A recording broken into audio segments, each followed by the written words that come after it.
batez ere, idea batez ere da herrien, herri guztia, mundua aldatzen da, herriak aldatzen dire, eta herriak aldatzen diren heinean, gauzatzu desagertzen dire, eraldatzen dire, eta desagertze hori edo pixko bazterrean gelditzen den hori landu nahi dut, edo hori ikusarazi, nolapait ere, eta hasierako idea zen,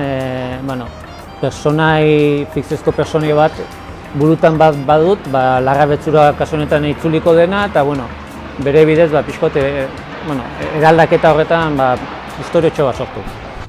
Nik pentsetan dut udalarentzako eta herriarentzako oso kultura bera edo disiplina desberdinak bultzatzea estrategikoa dela, bai?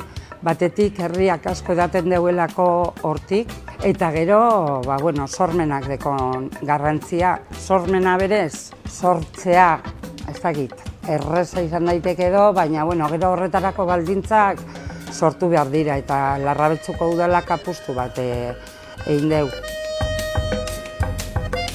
Sortzaileei beti pizgarriak sortzea edo eskaintzea beti nik uste dut hori aberasgarria dela. Normalen sortzaileek ere baditu bere pizgarriak ez, baina kasu honetan amu baiatzea uste dut importantea dela.